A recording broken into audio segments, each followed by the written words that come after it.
Athens, the world's first democracy, the most glorious city in the ancient world.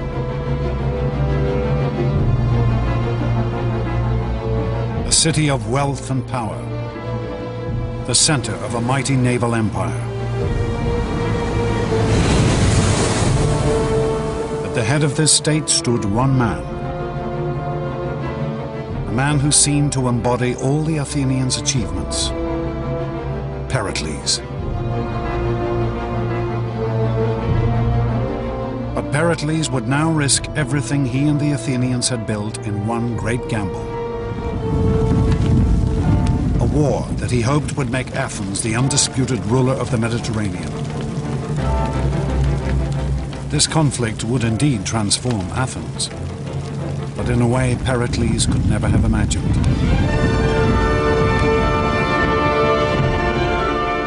It would make this man, a common Athenian named Socrates, into the ruler of an extraordinary new empire. An empire that remains the Greeks' last great legacy. An empire of the mind.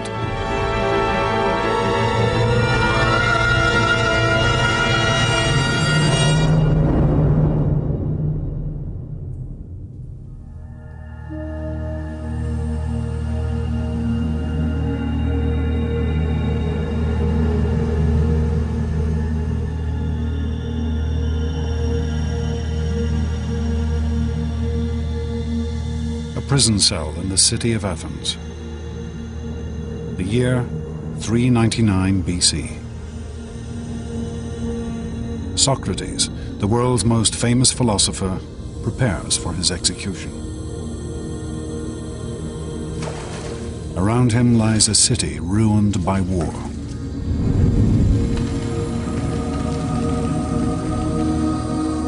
A nation stripped of glory and empire. People who have lost everything. Socrates is perhaps the one man who could have saved his fellow citizens from the greatest defeat in their history. Instead, they have condemned him to death. How could the Athenians come to execute one of their most brilliant minds?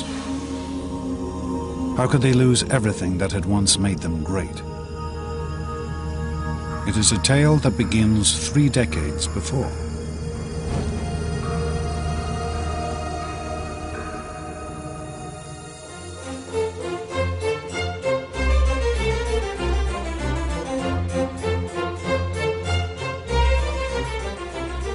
In the year 431 BC, the city-state of Athens was the greatest power in the Mediterranean. Under the leadership of the patrician Pericles, this tiny state had built a naval empire that stretched across the Aegean. Her mighty fleet of trireme warships was the most powerful of the day.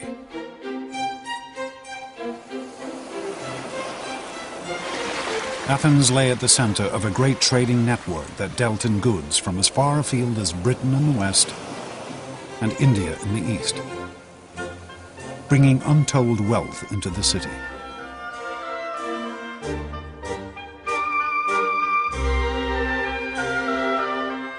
And Pericles had personally devoted himself to making this city the most glorious of the ancient world. He had commissioned the Parthenon, a mighty temple to the goddess Athena, one of the most extravagant monuments in ancient history.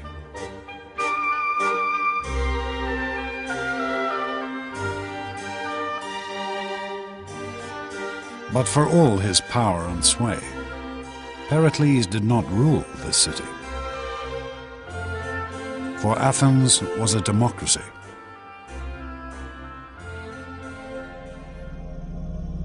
This is the assembly area of the Pnyx, home of Athenian democracy. The system that gave every Athenian citizen a say in the running of their state. Here, Pericles had to stand before his fellow citizens and win the right to lead.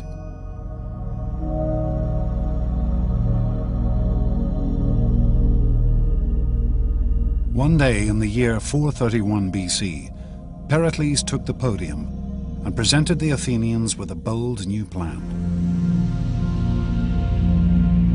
A proposal that would offer Athens her final crowning glory. Pericles intended to vanquish Athens' last great rival, the city-state of Sparta. Sparta was the only other Greek state that matched Athens' power. The Spartans ruled all of southern Greece, and they were a fearsome military force. Their citizens were trained from birth in the arts of war.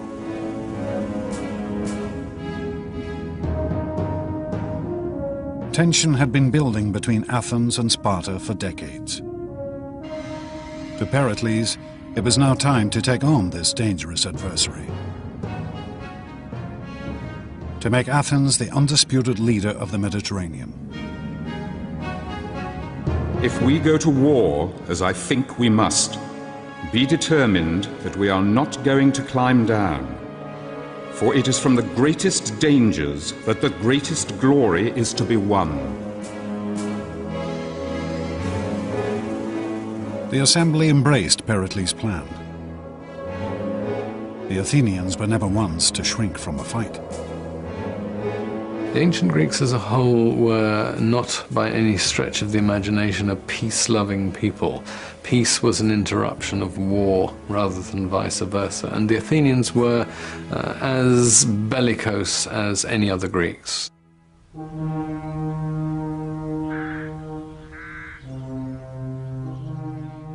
But Pericles knew that any war with Sparta would not be easy to win. For the Spartan infantry were far superior to Athens' forces. Athens' strength lay in her navy.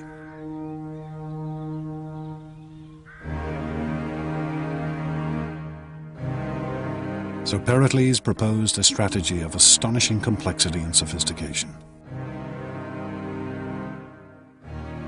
He convinced the Athenians to abandon all the land around Athens and retreat behind the great long walls that stretched down from the city to its harbor at Piraeus.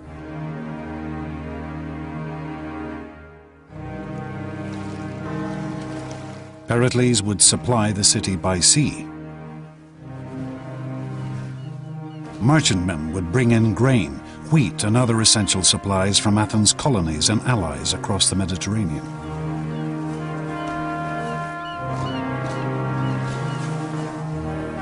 Protected by the mighty Athenian fleet. And Pericles would use this great navy to attack the Spartans from the coast.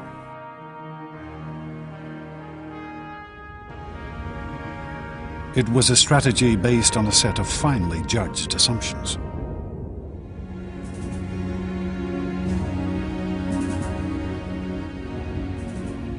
Pericles' expectation was that after a year or two, but no more than 3, the Spartans would realize that they could not win the war because the Athenians would never give them the infantry battle they needed in order to win, and they had no other device available. Athens' fleet had always been key to the city's success.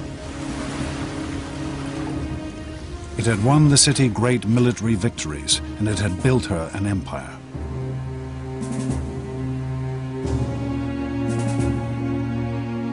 Pericles was sure that this fleet could now bring Athens her greatest triumph.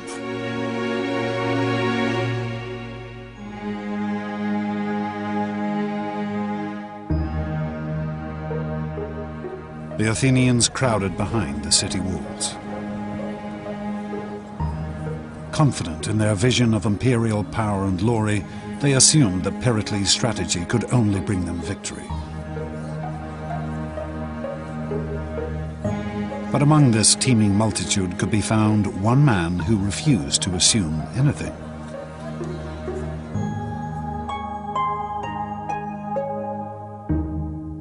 A man unique in Athenian society. A man called Socrates.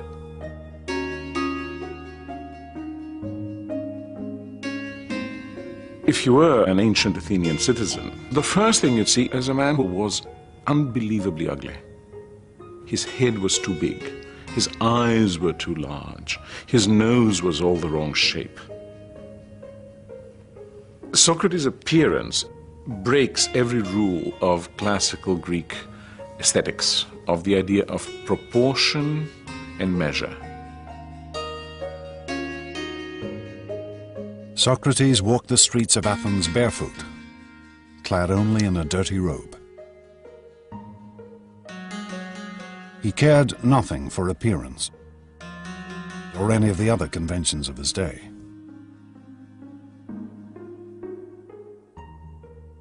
Socrates was interested only in the mind. This unlikely figure would become the leader of a revolution. A revolution in thinking that had been gathering strength across the Greek world.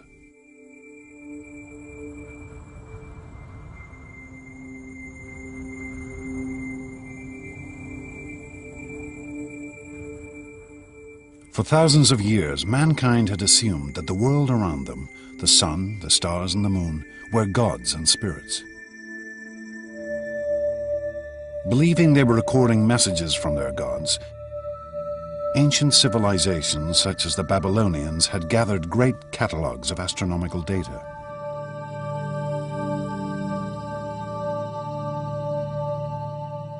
This detailed astronomical calendar from Babylon records the rising and falling of the constellations and the gods they represented.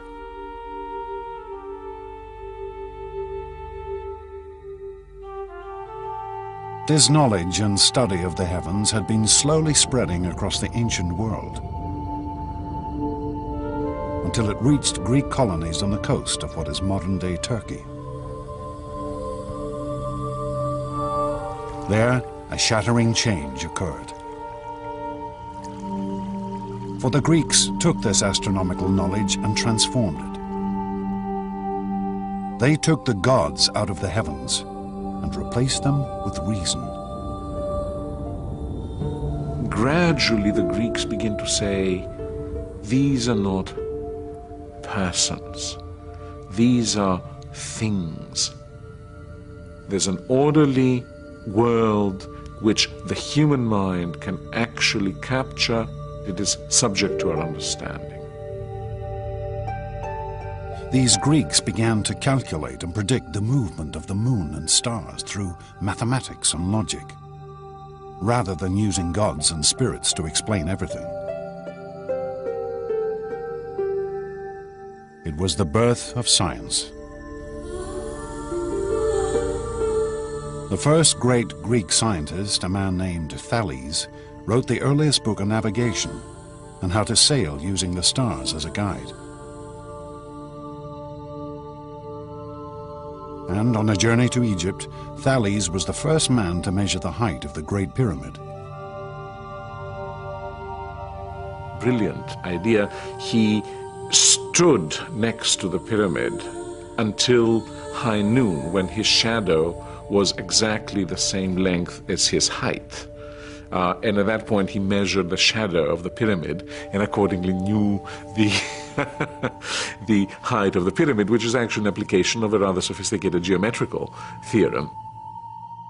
These Greek scientists would go on to measure the circumference of the world when most people still thought it was flat.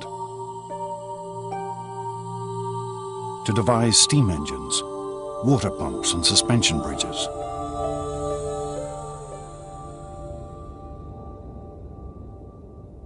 But Socrates was not interested in the mechanics of the physical world.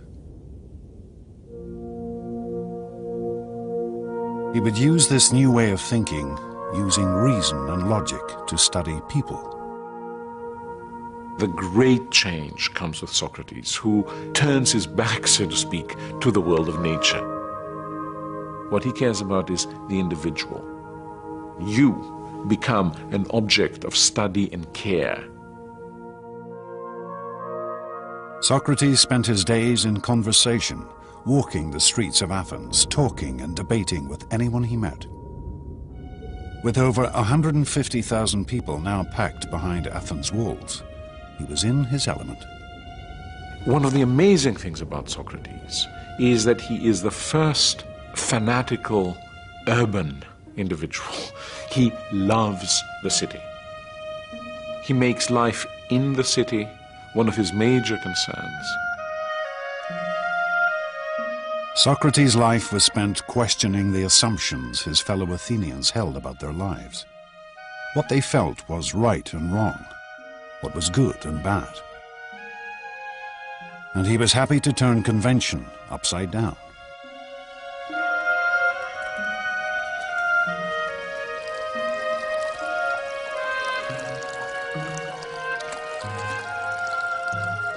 One of Socrates' followers recorded how, at the end of a drunken dinner party, Socrates proved to a fellow guest that he was in fact the better looking of the two. My eyes must be more beautiful because they bulge out, and therefore I can see better. And by the same account, my nose is more beautiful because my nostrils flare out, and so I can therefore gather in more smells. This is typical Socrates, using reason and logic to examine the world anew. Socrates says you must make every decision based on your own understanding of what is good and what is not good, what is right and what is wrong. For Socrates, this freedom of thought was paramount, even if it meant upsetting the whole notion of a beautiful nose. I tell you, let no day pass without discussing all the things about which you hear me talking. A life without this sort of examination is not worth living.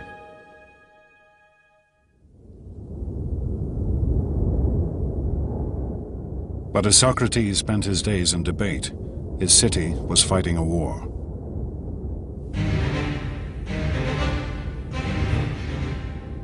The Spartans invaded Athenian territory and set about burning all the farmland around the city.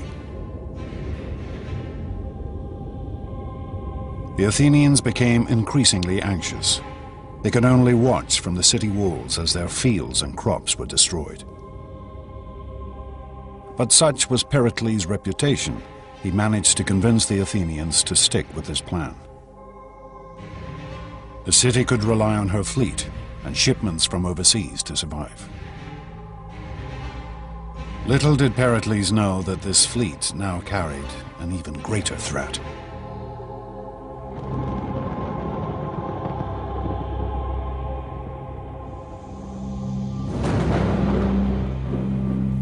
One year into the war, the grain boats that fed the city brought with them an additional cargo: plague. A disease that would now devastate Athens. Pericles' plan couldn't anticipate difficulties that we now would suggest were rather likely in those circumstances of crowding. And the results were horrendous. With the population crammed behind the city walls, the affliction spread like wildfire. The symptoms were horrific. The Athenian historian Thucydides, who lived through these years, recorded its effects. The body was suddenly seized, first with violent heats around the head and redness and inflammation of the eyes, and then the disease descended into the bowels, producing violent ulceration and uncontrollable diarrhea. The sufferings of individuals seemed almost beyond the capacity of human nature.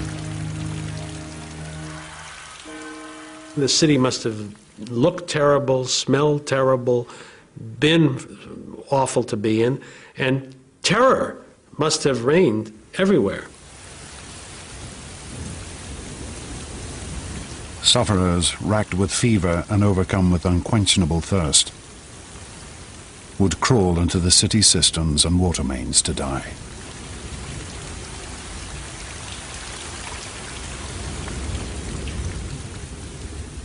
Thucydides witnessed the scene in Athens streets.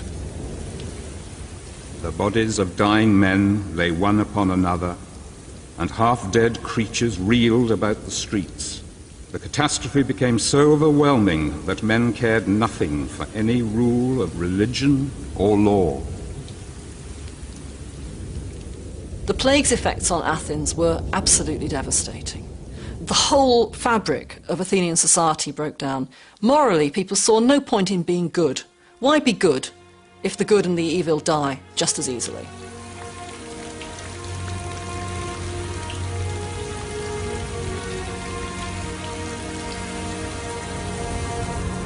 The plague would kill over a third of Athens' population. And then it struck the city's figurehead, Pericles.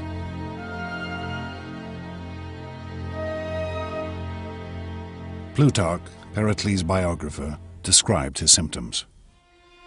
The plague seized Pericles, not with sharp and violent fits, but with a dull and lingering distemper, wasting the strength of his body and undermining his noble soul.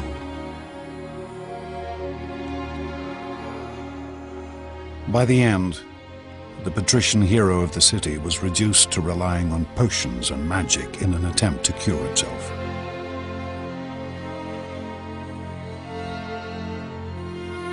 He showed one of his friends a charm that a woman had hung around his neck, as if to say that he was very sick indeed when he would admit of such foolery as this.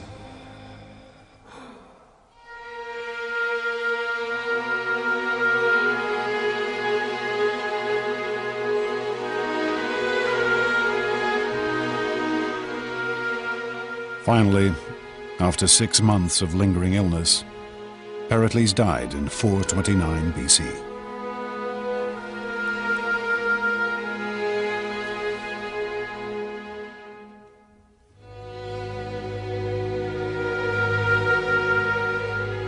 Pericles had planned to make Athens into the Mediterranean's greatest power. But his carefully calculated strategy had brought only disease and death. Like most brilliant men, like most people who have had great success all their lives, Pericles simply underestimated the degree to which some things are out of the control of the very best intelligence and the very best knowledge that there are.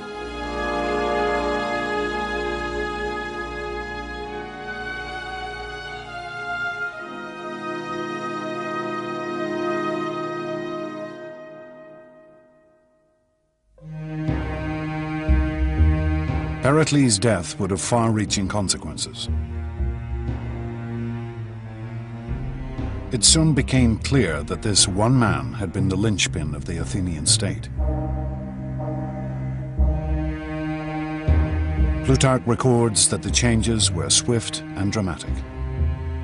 Those who while he lived had resented Pericles' great authority now realized that he had been the main protector of public safety.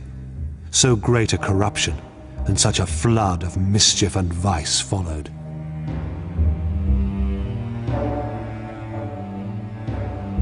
The flaws in Athenian democracy now became apparent. Without a single strong leader, countless figures now scrambled for the top position. And they were prepared to do anything the people wanted if it gave them power. Pericles' successors, who now wanted to occupy the top position, simply followed the prejudices and passions of the masses in order to gain support.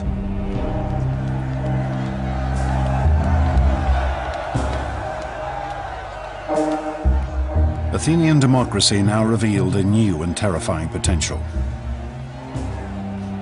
The potential to slide into mob rule. Crippling her ability to fight a war.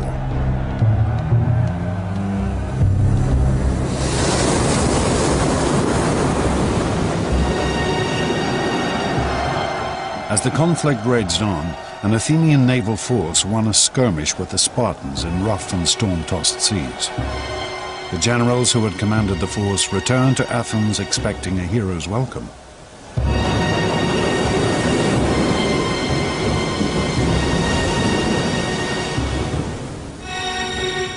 Instead, they were thrown into prison.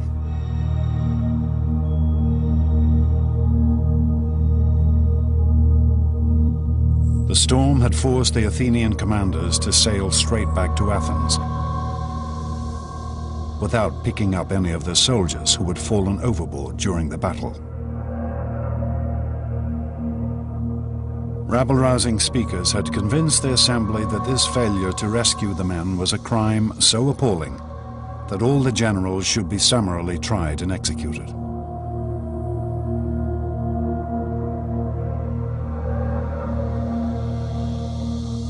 We know of only one man who stood up and attempted to calm the fevered assembly: Socrates. Socrates alone, and against the very, very serious and vocal and aggressive and mad, furious reaction of the public, stood his ground and said it was the wrong thing to do. He was going to vote against it. Socrates' principle of questioning the society he lived in now had a real and practical purpose. He refused to bow to any pressure and thought for himself and do the thing that his conscience and his reasoning told him was the right thing to do.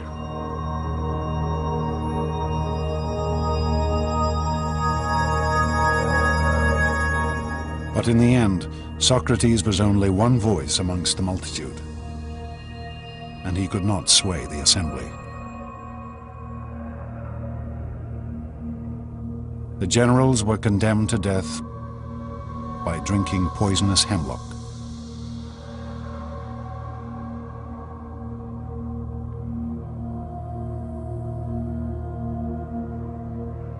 It would be a terrible loss to Athens' war effort.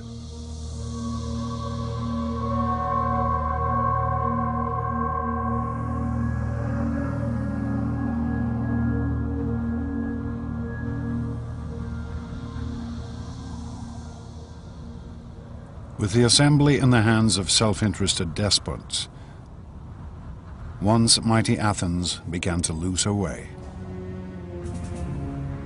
After the death of Pericles, Athens never again had a political leader with a well-thought-out general picture or a set of goals that he could pursue with reasonable hope of bringing them to fruition. The war against Sparta degenerated into a bitter, dragging conflict that spread over a decade. The Spartans ravaged the land around Athens, and the Athenian fleet kept the city supplied.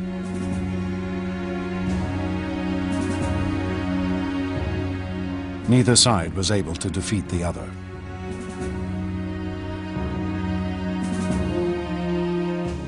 Deprived of victory, the Athenians grew increasingly frustrated. Were they not the greatest state in all of Greece? Surely the time must come for Athens to prove her power once and for all.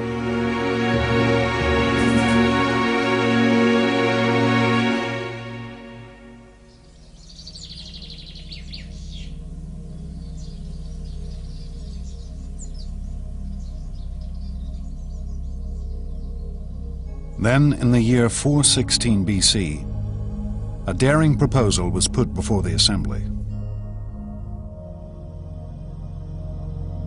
A proposal which, even if it did not defeat the Spartans, would at least satisfy Athens' hunger for glory.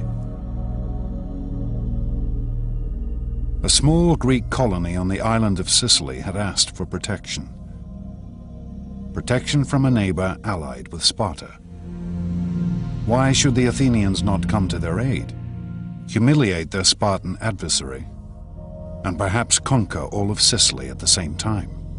As one Athenian addressed the assembly, "This is the way we won our empire, and this is the way all empires have been won. Let us set out on this expedition, for it will destroy the arrogance of the Spartans, and at the same time we shall become rulers of all Greece."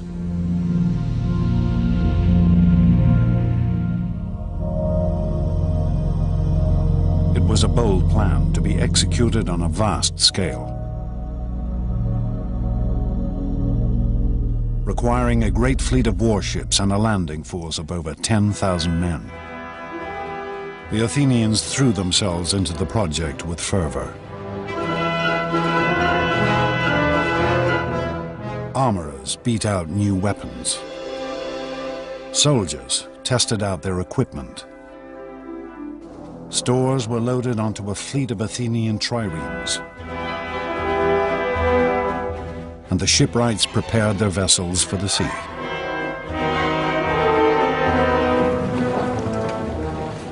Then, to great fanfare, the mighty invasion force set out for Sicily.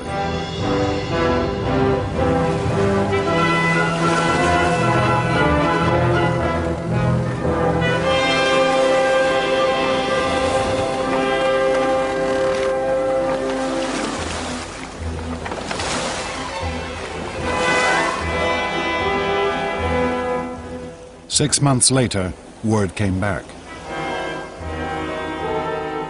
The campaign was not going as quickly as hoped. They needed reinforcements.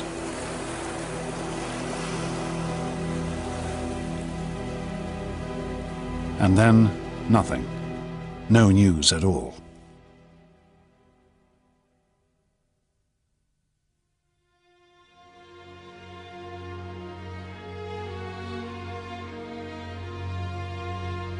Then, in the autumn of 413 BC, a sailor arrived in the city.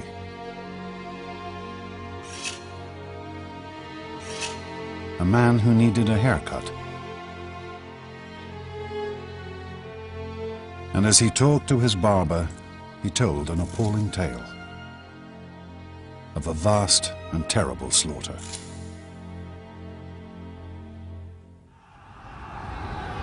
It was the story of an invading army that had been pinned down where it landed, of how its leaders had argued with each other about strategy, of how their food and water had run out, of how they'd attempted to ford a great river in a desperate attempt to escape.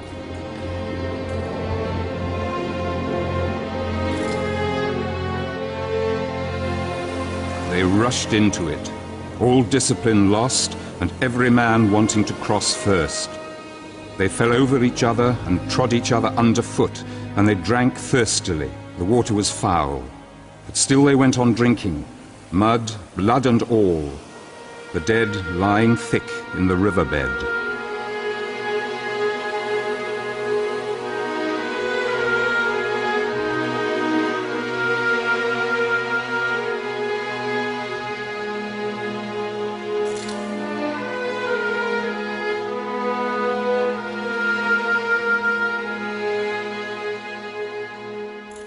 This was how the Athenians discovered that they had been the victims of one of the greatest defeats in ancient history. Over 50,000 men had been killed or taken prisoner. 2 entire fleets of Athens' prized triremes had been destroyed. The Sicilian campaign is a mess for a variety of reasons. First of all, it's a long way away. It's over 600 or 700 miles. Once they arrive, they squabble and fight about what to do. But perhaps the biggest problem is there's not a tactical reason to do it. There's not a strategic reason to do it. The motivation is highly self-interested. The Athenians, entranced by a vision of imperial glory, had in fact engaged in a pointless and vain campaign. They believed wrongly they could go quickly in, raise the countryside, and win a quick victory and a rich tributary subject state. Thucydides recorded the scale of the devastation. This was the most notorious action that we know of in Greek history, for they were absolutely, calamitously defeated. The losses were total. Army, navy, everything was destroyed.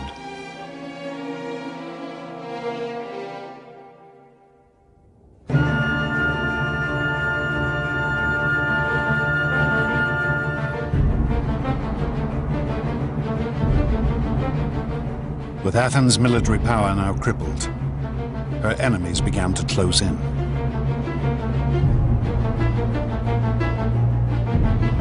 The Persians, whom the Athenians had humiliated 50 years before, now saw the ideal opportunity for revenge. They approached the Spartans with the offer of help. The Persians have been watching this carefully, and they decide to intervene and subsidize the Spartans, and that subsidy is in the form of manpower for rowing and fleet construction. Where previously the Spartans had never been a naval nation, now they had a fleet paid for with Persian gold.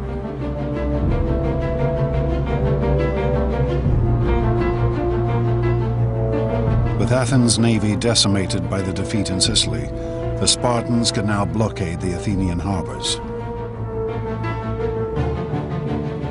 The great grain convoys from Egypt and the colonies could no longer get through. And finally, the Athenians began to starve in the streets.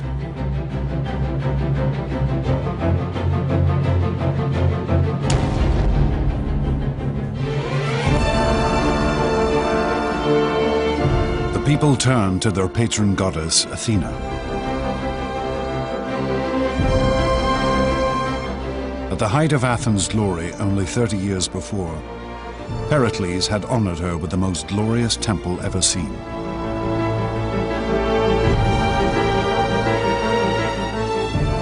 But the goddess could offer no help now.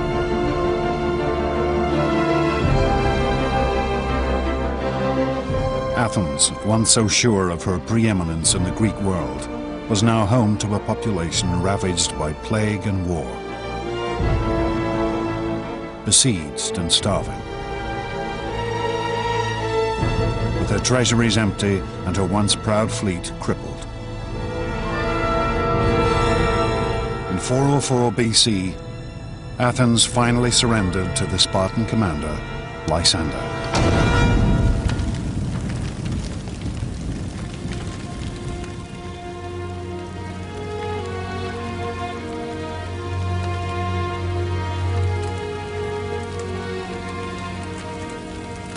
The Spartans' terms were heavy. The great walls which had defended the city were to be torn down. Her fleet was to be destroyed.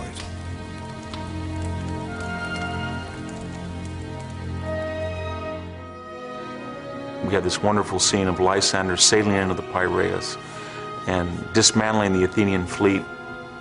That's important because the destruction is symbolically a destruction of the Athenian Empire.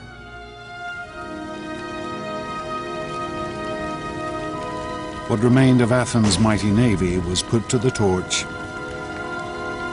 with only 12 ships allowed to remain. No longer would she rule the Mediterranean.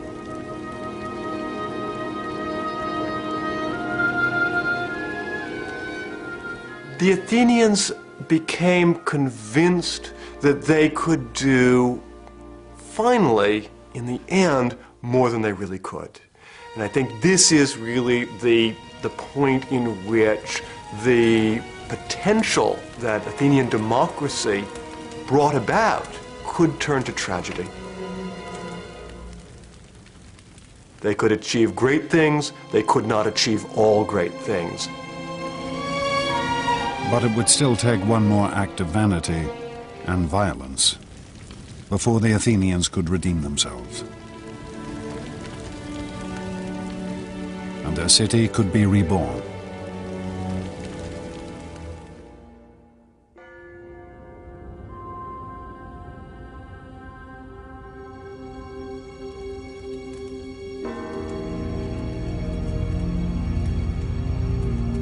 Humiliated, their empire lost, the Athenians looked for someone to take the blame for their defeat. They searched for an enemy within their city walls, someone who had dared to question their dreams of supremacy.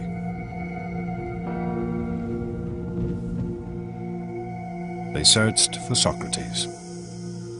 Socrates was a critic. He was critical of the thinking and the thought processes of his fellow citizens, and he was critical about the public affairs of Athens. For over 50 years, Socrates had been publicly questioning and attacking the traditions of Athenian life. And around him he had gathered a group of youthful followers. Surely this must have weakened the city's moral character, undermined her hunger for victory. On the command of the assembly, Socrates was arrested on charges of questioning the state religion and corrupting the youth of the city. I am quite sure that especially in a relatively small society like Athens, someone who is constantly questioning the principles by which the society has traditionally governed itself will be perceived as a very major danger by at least some people in society. You can easily see that a few hundred people might want him out, and they did. The Athenians would now put to trial the one man who dared to question the way they lived their lives.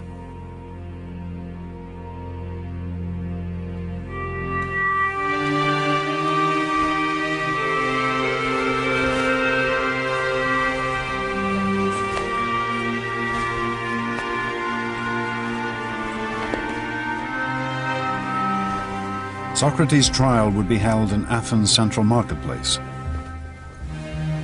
under a canopy to shade the fierce heat of the Greek sun. He would be tried by a jury of his fellow citizens, chosen at random.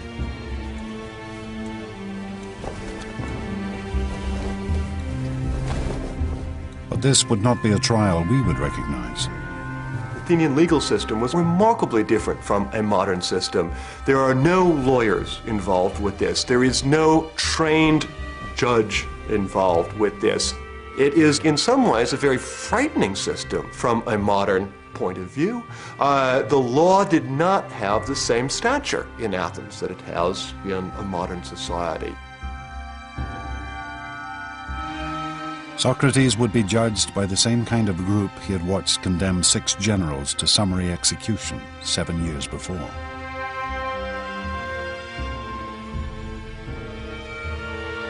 He would be given only a limited time to defend himself. All speeches in the Athenian courts were timed by a water clock. One jar of water steadily running into another.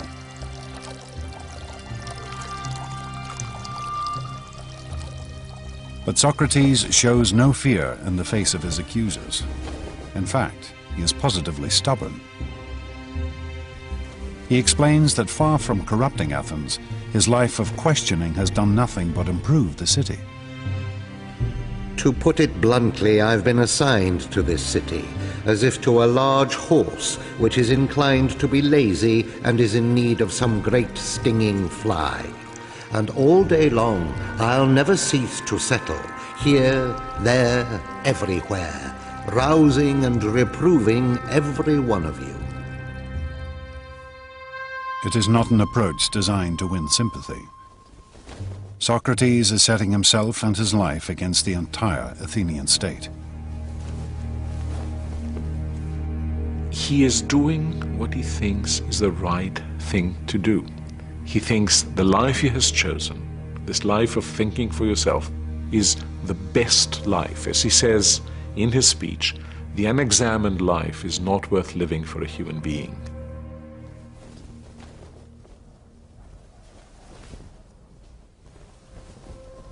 If Socrates had simply apologized to the court, he might well have been acquitted.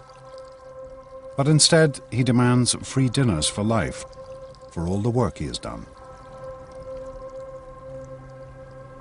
I can just imagine what that jury and the audience of that trial must have thought at the time. They must have been absolutely speechless. When the final vote came, the verdict could hardly have been a surprise.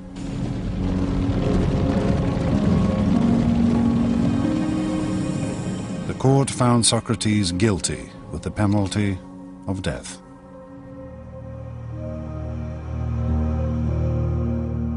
But Socrates reacted with calm and serenity.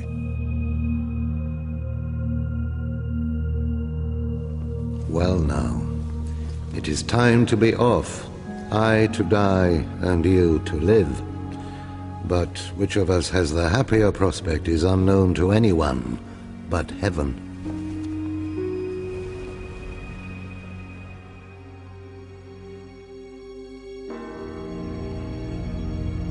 Socrates was taken from the court to Athens prison.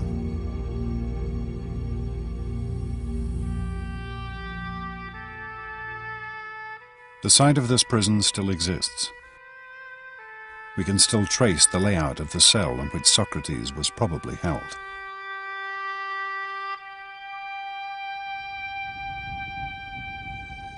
And we still have accounts of Socrates' last days from friends who visited him in his cell. They are among the most famous Greek writings. For with his death, Socrates would transform Athens.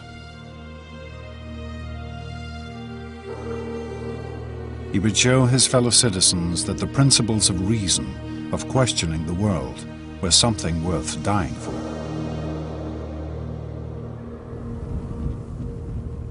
Socrates would be executed in the traditional Athenian manner, by drinking hemlock. Some of the hemlock cups used for the poison are still preserved. Death by hemlock is excruciatingly painful, causing gradual paralysis of the central nervous system.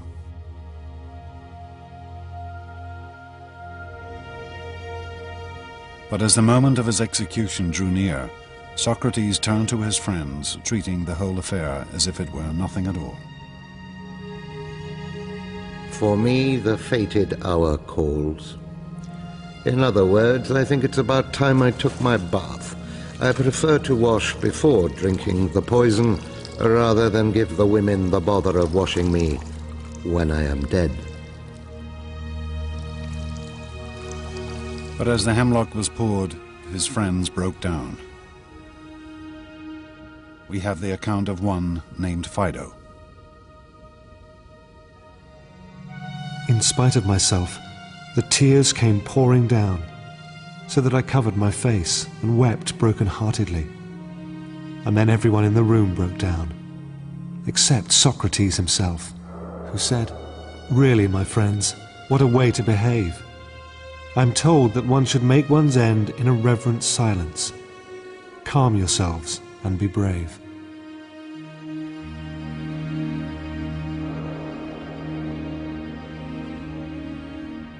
As Socrates lay back on his bed and let the poison take effect, his friends watched in silence. Here was a man who was dying not for glory, not for fame and honor, but for the sake of his principles, because he believed that man should question the world around him. It was a sight they would never forget.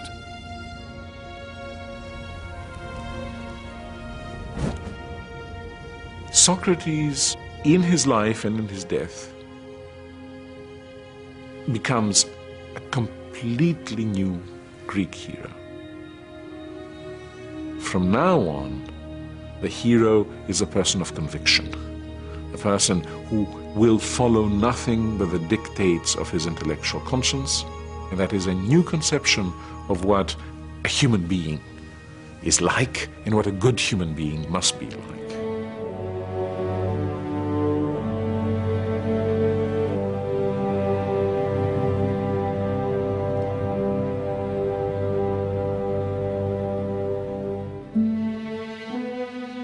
For centuries, the Athenians had believed in one ideal: the vision of a martial warrior hero.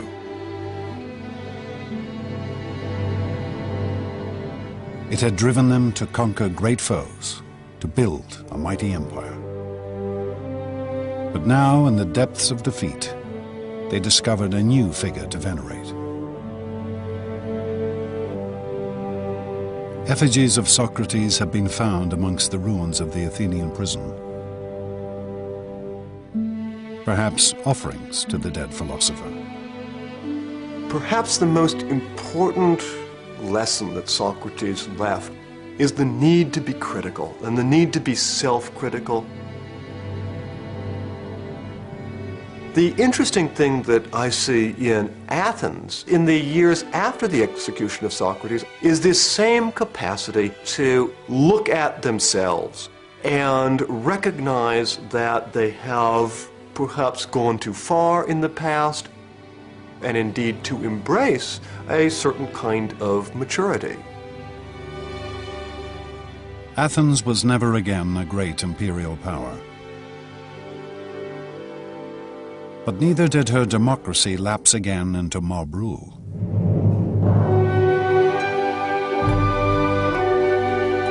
Instead, she became a city of intellectual inquiry.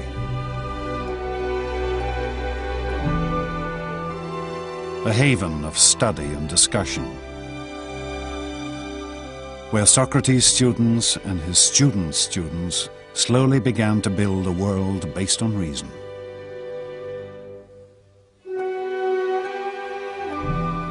Plato tried to formulate the ideal society. Aristotle studied nature, establishing biology and zoology. And slowly the ideas and work of these Greek thinkers began to spread across the known world. One could say that a major part of the energy of the Athenians turns into building what one might call empires of thought. So where before you had Athens sending its ships to the various islands in order to collect taxes, here you have reason extending its dominion over all areas in which our lives are actually lived. Socrates' principles of reason, of questioning assumptions and the world around you, still endure.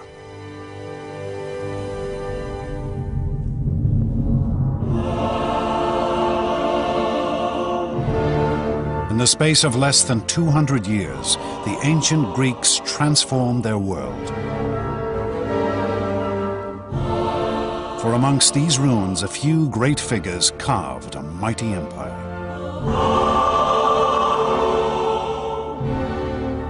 They invented democracy and politics, science and philosophy.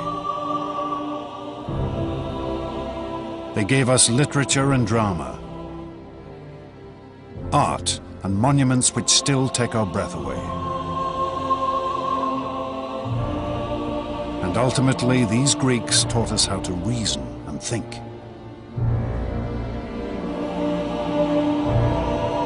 Two and a half thousand years later, their astonishing achievements continue to shape our world.